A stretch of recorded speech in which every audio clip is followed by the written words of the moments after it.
We know how to have fun. We know how to celebrate the good times.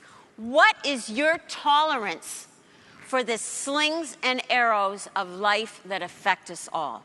How do you deal with the losses, the challenges, the disappointments? What do you say in here about the things that you want that don't happen? How do you get through life's challenges? Well, it turns out that I met 41 optimists, 41 people, and optimists are happier, healthier, and they live longer than pessimists. Optimists believe that bad things are temporary. They're not all pervasive.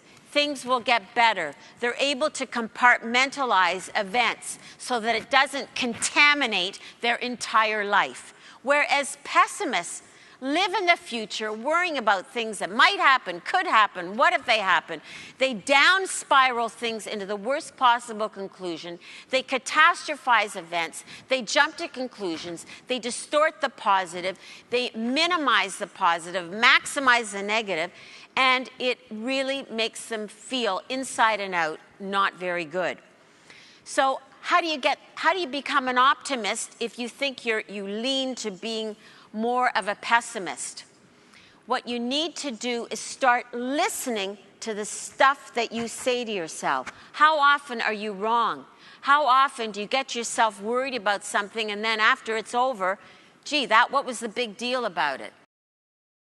It all starts with our brain. Our thoughts, our perceptions, our beliefs, our past experiences, our worries. And the brain doesn't know the difference between real thoughts and real things happening and imagining and worst case scenarios. And so the question you mentioned about distress, those are the events that are not within our power to change. Things out of our control, the illness of a loved one. These are very challenging situations to deal with. But most of us in our day-to-day tend to distort and think in an irrational way, which causes us great pain and suffering. They end up coming to my office because they come in with, let's say, neck pain or back pain. But when I start becoming a detective and trying to figure out what the real issues are, they're either work-life balance issues or stress. And I'd like to add that there's no such thing as a stress-free life, because life without stress is death. We have to have stress. It gets us out of bed in the morning.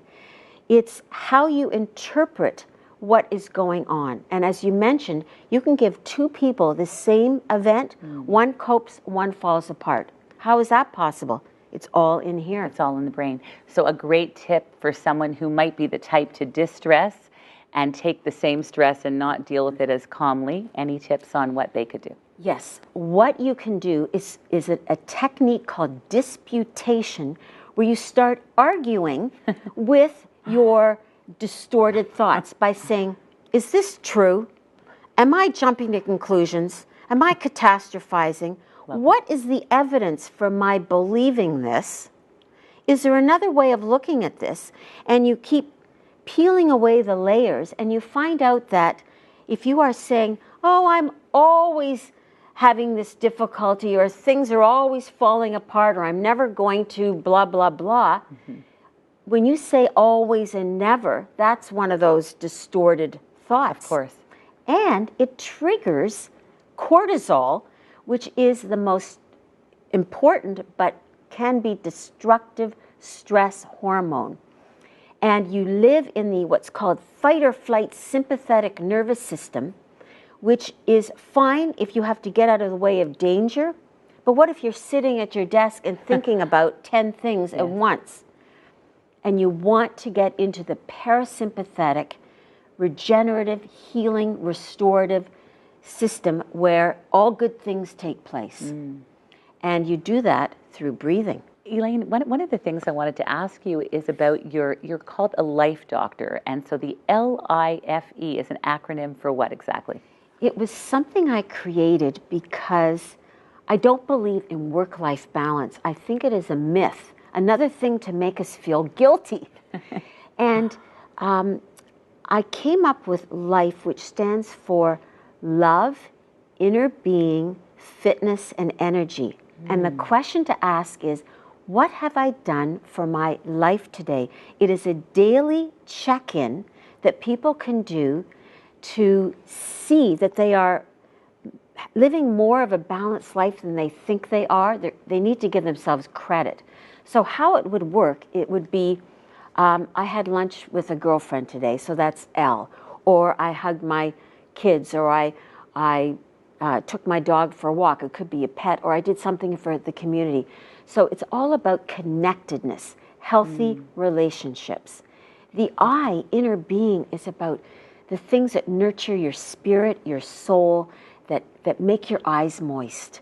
And that could be meditation, breathing, gratitude, reflection, singing, dancing. Anything that touches your spirit. Fitness is self-explanatory. The E is individual. It's anything that you think would give you energy. So nutrition, a great sleep, which is so important for us. Touch, listening to music, something like that. So you might say, well, I had a great breakfast today, or I went to bed 15 minutes earlier. Well, you've had your mind stimulated. Now it's time for the body. I'd like everyone to stand up. And this is perfect. Drop your notes. This is a perfect routine that you can do in your office, stretching in a confined space. We are going to stretch these muscles, the trapezius. These are also nicknamed the worry muscles. All our tension is stored in here. Doing shoulder shrugs, great big circles back. Just get all that tension out. You know, the expression, I'm carrying the weight of the world on my shoulders, that's where it goes. And now the other direction.